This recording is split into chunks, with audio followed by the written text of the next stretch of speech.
Hi, welcome back to the TT Wine Explorer podcast. I'm Tania Tomaszewska. For those new to the show, this podcast is about my own journey through the wide world of wine.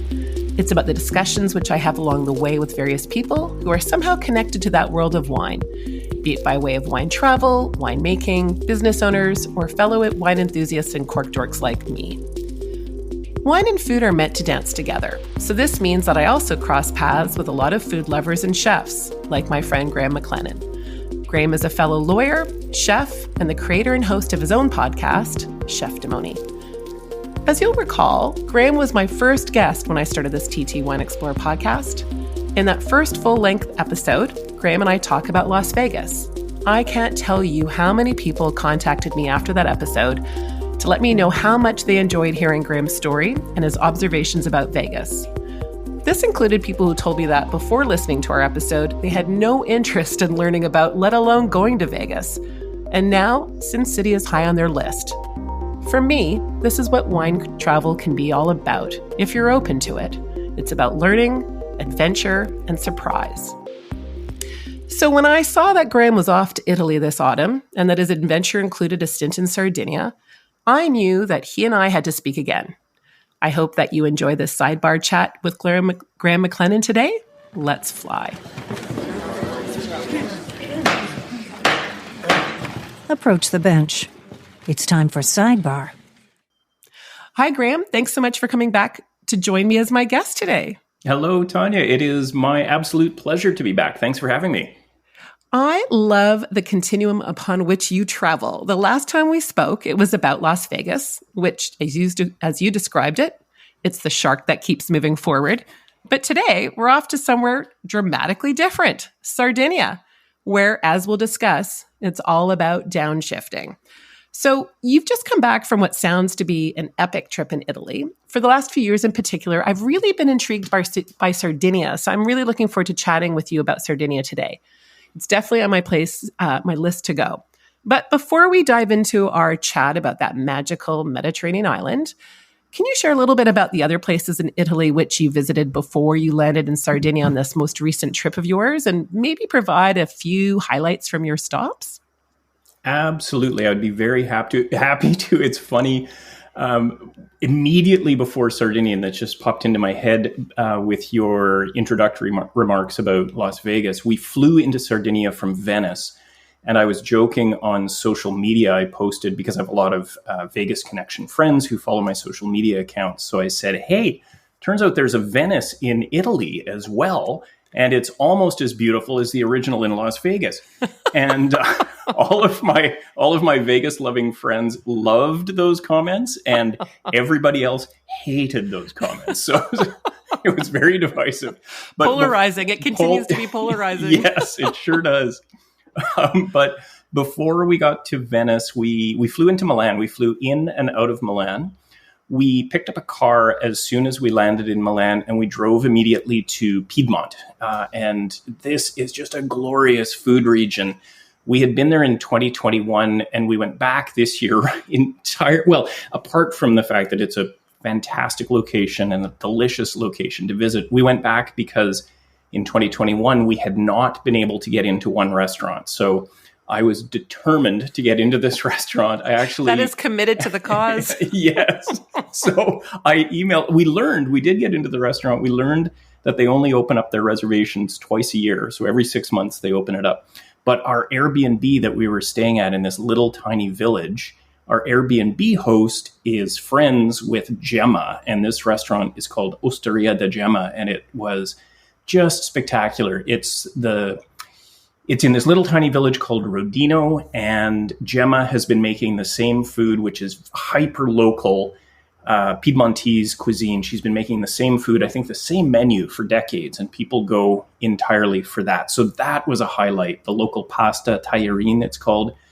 Very, very egg yolk heavy pasta, delicious, and family style plating. It was wonderful.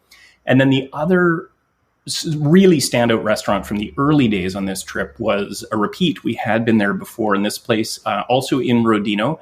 I would highly recommend any food and wine loving people go to Rodino. It's a village of 300 people, but it has spectacular restaurants. And this was called Uri, U-R-I, Uri Sapori Condivisi, and it is owned and operated by a young couple. They were both chefs, but she, Federica, now does the front of house work, and he, Kim, is the chef. Federica is local. She's Piedmontese. Kim is Korean. He came from Korea to Asti in Piedmont to go to culinary school. They met afterwards at a restaurant they were both staging at in Barolo, which your wine-loving friends would know well. The town of Barolo is very nearby.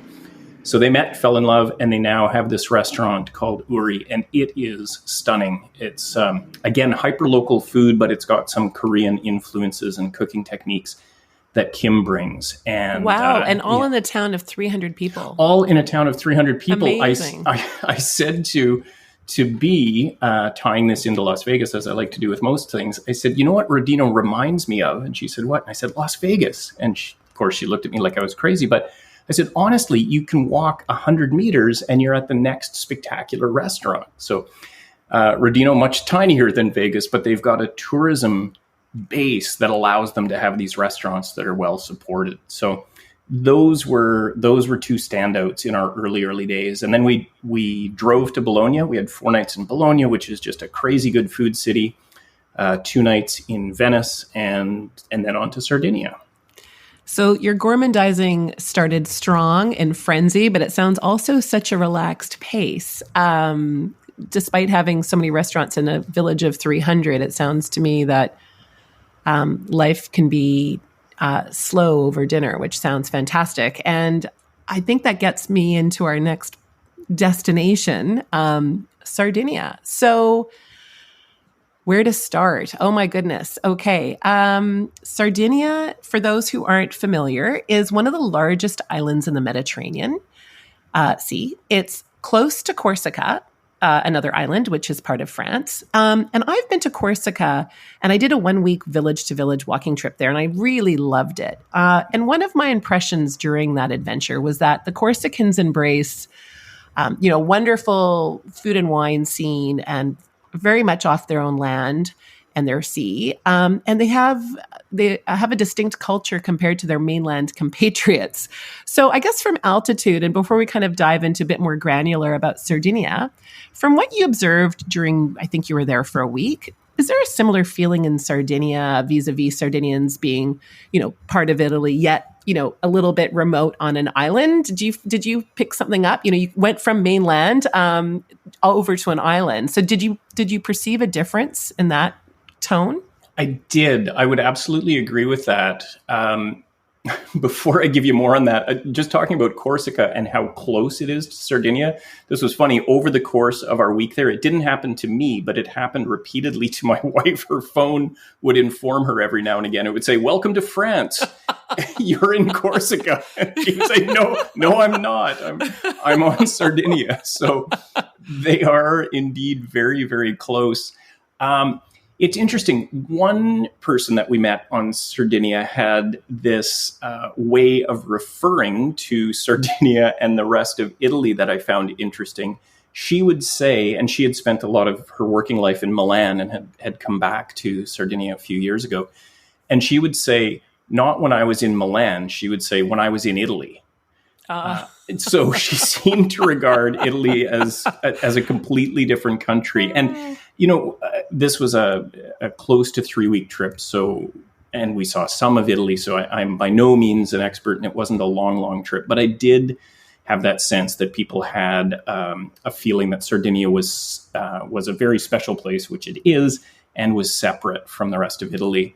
I think I interviewed on my podcast a year or two ago a fellow who was a chef in the U.S. Navy, and he cooked in Italy for years and years. So he had lots of great things to say about the cuisine there. But one thing that he said that I found very interesting was, he said, Italy is quite a young country. And at first I said, well, what are you talking about? And he said, well, when you think about it, the unification in the 19th century, where the modern state of Italy began, that was in 1861, I can now say, because I looked it up on Wikipedia. But I thought that was a really interesting point, and I think it's telling because, of course, Italy is ancient, but the country that we now call Italy has been around for not that much longer than Canada. As we know, it starting in 1867. So So I think there is still this very much differentiated aspects of the country. The regions are so important, and the food, the culture, the language can be so different from place to place. So that certainly is reflected. I mean, I can speak to the wine culture and you certainly on the food, but Italy is comprised of so many regions of really distinct wine production areas and grapes. And getting back to Sardinia and island and distinctness, and I guess to your point about recent modern history, at the same token, geologically ancient. And my understanding is, as distinct from the mainland of Italy, Sardinia has a very different geological history, one of which is that it's a lot of volcanic activity was part of its formation. So this ties into, for me, wine, because I love what I call island wines and what are increasingly being called volcanic wines. So these are wines from places like Sicily, the Azores, Canary Islands, Sardinia, and other regions which have volcanic activity in their past, like Oregon and Napa Valley, and even here in British Columbia. I could do a whole hour on volcanic wine topic. I won't do that today. But, just taking a step back from altitude about geography, and since I haven't been there yet, in terms of when you were there in Sardinia, how would you describe the topography from what you saw in terms of the coastline and the elevation and the terrain? Did you feel its volcanic past? Were there different kind of climate zones that you traveled through? Well, I would say coming as we did from the north of Italy, the whole of the island of Sardinia felt like a different climate zone because it was substantially warmer than the other places we had been. And we were so lucky. We had much better weather than we had any right to expect in the middle and toward the end of November. But yes, we saw variations for sure in topography. We landed in, I'm still trying to learn how to pronounce this city name. I joke that it sounds to my Canadian ears like Calgary, but of course it's not. It's Cagliari. And it is the biggest city on Sardinia. So we landed there and we headed north immediately up toward Bosa. There are when we circled back at the end of our trip, we spent more time in Cagliari. And we went to some of the beach areas there. Sardinia has these stunning, huge, long white sand beaches with the gorgeous Mediterranean Sea beyond. But heading north, it very quickly became very twisty. The roads were very, very, very narrow, very, very twisty. A little bit stressful driving, but glorious scenery. And as we pulled into Bosa, it was like looking down into this verdant valley from these mountain peaks. It was absolutely beautiful. We spent a couple of days there, and then we headed further north, and we stayed in just outside a little village called Luogo Santo. And from there, we were able to go really to the northern tip of the island. And there, I would say, again, we spent some time on these beaches, and off-season travel, I have to say, it is a glorious thing. We were literally, B and I were the only two people on this beach that just extended forever. And we hiked, in order to get to it, you had to hike through and over these volcanic rock formations. So it was just stunning, absolutely beautiful. But I would say from what I saw, it was on the northern end of the island that I saw the most obvious evidence of volcanic activity. And it was these gorgeous rock formations that spilled out into the ocean. Wow. And, when you're describing it, it seems to me there'd be a lot of blue because of the ocean and the sky. You told me I had great weather and green, because I know that there are vines there. And I assume there's some lush aspects. And this gets into my next question, and again on the topic of zones, but maybe a different type of zone. And this is something that you discussed in your recent Cheftimony podcast episode you called Snapshot of Sardinia, I think. And that's about the concept of blue zones in the world, and that Sardinia is considered to be one of them. I've been really thinking a lot about living in and embracing and how we feel the benefits of what we call blue space and green space. Can you explain a little bit about what blue zone means in the context of Sardinia and, what life is like there? Sure. So as I understand it, there are 5 blue zones on the planet. And again, I've just started to read a little bit more into this topic because we met some people on Sardinia that sparked this as an interest for me. And it's not the whole of Sardinia, it's a portion of Sardinia that is a blue zone. And the other 4 in the world, there's one in Costa Rica, one in California, interestingly enough. And then the last 2 are on specific islands in Japan and in Greece. And blue zones are the very simple take, which is my understanding is a very simple one. They are places where people live long, long lives. So longevity is a common theme among blue zones. The best article that I've seen on it was years ago in the New York Times. It's a great article. I would say it's worth looking up. And the title of it, as I recall, is The Island Where People Forget to Die. And it is the island of Icaria. And there's some great stories about the residents of Icaria. What seems to be the magic, and in the New York Times article, they go into the research behind this, and they looked at Icaria, but they looked at other Mediterranean islands very close by that had similar weather, they had similar dietary patterns, that kind of thing. And they concluded, or this article did anyway, that the magic was really a combination of factors. So a healthy diet for sure, exercise for sure, time outdoors, absolutely. Socialization, very, very important. Playing dominoes with your neighbors, very, very important. Perhaps over a glass of wine, that seemed to be a consistent theme too. A glass or 2 of wine a day, perhaps not more than that, but moderate drinking seemed to be another factor as well. And certainly on Sardinia, we were amazed actually the whole of our trip there. We kept running into people who had made a conscious decision to downshift. And I use that term because that was the one used by our new friend Alberto. And on our last days on the island in Cagliari, back in the big city, we met up with Alberto, and he is he's a former academic, a former statistician, and he left that life behind him. And he became a tuk-tuk driver. And he said, you know what, I want to share my love of my city and my island with people. And that's what he does. So he drives you around for an hour or 2, depending on what you book, in this tiny little tuk-tuk, 2 tiny little seats in the back. And he shares the history and takes you up to viewpoints so you can look over the whole of the city and see the beaches. And his take on it was that Cagliari, at least, is that's another of his words, a great compromise. He said, we have so many good things here. We're a city of about 500,000 people, so we have some sophistication. We've got a great university. We've got an international airport. Yet, we're small enough that you can get out of town. You can get to a beach fairly quickly. You can choose to live more simply. There is wonderful, because Sardinia is so productive in terms of food and wine. There's great local produce. So these were the people that we met on Sardinia. And I don't know if we were just lucky or if everybody on Sardinia is like that. Yeah. Well, you had a weak sample group, right? So yes, that's right. And I'm so happy that you met Alberto. For many reasons, but one of them selfishly for me is I would love to borrow and start using that word downshift. Yes. It's so applicable. And I think we use different words in these times about how we try to do that. And so I absolutely love that. You mentioned in your snapshot episode on Cheftimony another person that you met, and maybe someone, that resonates with me because another former lawyer.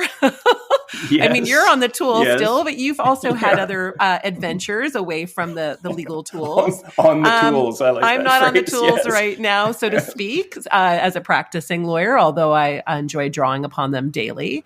But you mentioned that you met a lawyer, a former lawyer, I think she's not practicing anymore, from Milan, who made a sea change herself. She moved to Sardinia and started a pasta cooking school. And she's planning to perhaps expand this to a wellness center. And, your account of your discussion with her is that although she doesn't drink, she sees the benefits or in Sardinia of people who have, sipped whatever it is, a glass or 2 of wine a day or a certain number a week. And and that she sees that as one of, I think it is 3 pillars of living a healthy life. And this is from her own observations, I think, from her family. Is that right? Yeah, this is Simonetta, and she is the woman who she's the person I mentioned earlier who referred to Milan as, when I was on Italy, or in Italy, and now I'm on Sardinia. And so she was as I understand it, a corporate lawyer in Milan, and 4 years ago she said, okay, that's enough of that. And she moved back to Sardinia, and she acquired some property, including I believe her grandmother's house in, again, a tiny village in sort of central northern Sardinia. Gorgeous old stone house. The original wood-fired stone stove is there. And she acquired some buildings as well around this house. And I think her longer-term vision is to create a bigger wellness center and maybe a longevity center. So she puts on these pasta-making classes. And yes, she sees 3 real pillars to longevity. One is making pasta, and it is the making of the pasta that is the key. I think the eating it is good too. She uses local, organic, delightful flour. But she said, in fact, she left us we made various shapes of pasta. We made the pasta dough and then made them into various shapes. And she had us making this one shape where you roll out really thin strands of pasta. It looks like peachy, if people have ever seen peachy pasta. And then you take these strands and you braid them together into these quite complicated shapes. And so she showed us how to do it, and we eventually got onto it, and we were able to do it. And she said, okay, I'm going to leave you doing that, and I'm going to go make some lunch for us or work on lunch, and then I'll come back. She said, I'm leaving you to do this for a specific reason, and I'll tell you why later. And so she went away, and we kept making pasta. And it was, I'm a decent cook, and it was difficult. It was a new technique to me. So I was concentrating on this pasta and trying to get it right. And of course, my wife, who doesn't cook nearly as much as I do, was doing it better than me. So I was inspired to try to do my best. And then Simonetta came back and she said, now, while I was gone, you weren't thinking about anything, were you? And I said, no, I wasn't. I was hell-bent on making this braided pasta as best I could. And she said, that is the magic of pasta making. You're absolutely in the moment. So really, it's a form of meditation. It's a meditation. Yeah, it's a form of meditation. And beyond that, she said, traditionally, pasta making would be done by 8 or 10 women in the village who would get together and make a bunch of pasta. And she said, and then you have the combined benefit of not only this meditative aspect to making pasta, but the socialization as well. So it's like going to the psychologist. You got 8 or 10 friends together. Yeah, it's talking it out, right? Exactly. Wow. And then she showed us, we did a little tour of her property, and she showed us her winemaking, or a winemaking room. It had this manual press, and she showed us some of the wine that she has been making.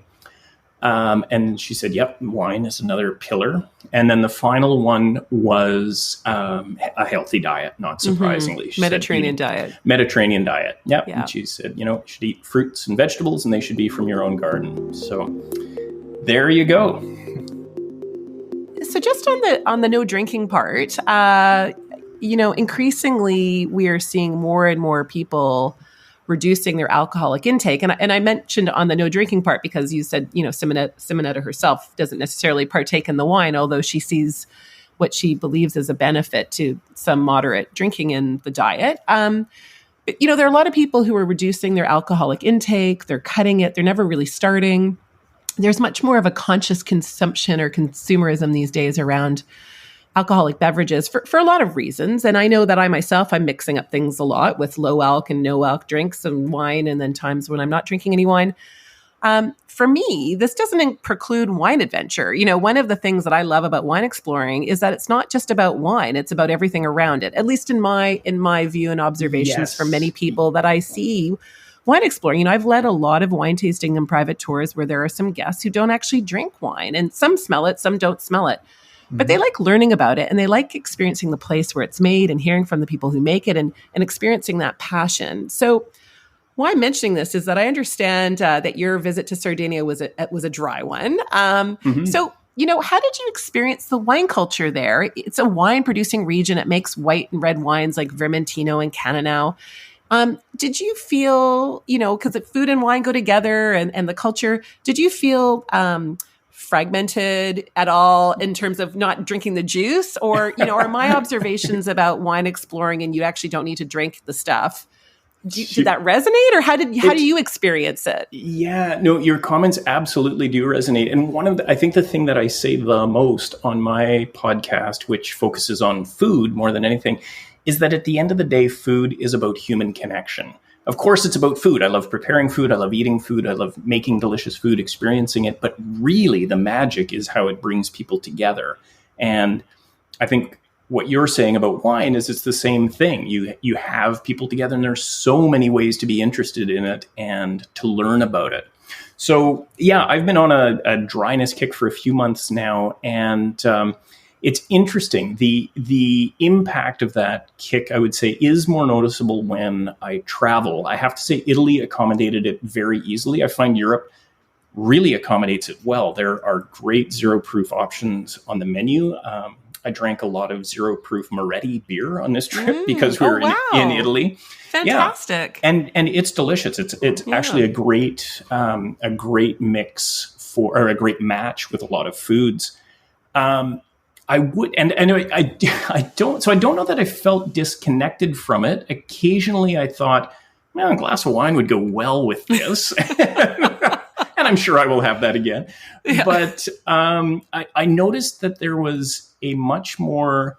So here's the other thing. I've been to Vegas twice and Tahoe once this year also through this dryness kick. And I hardly noticed it at all in those places because I just... Yeah. It was very easy just to tune it out and to do other things.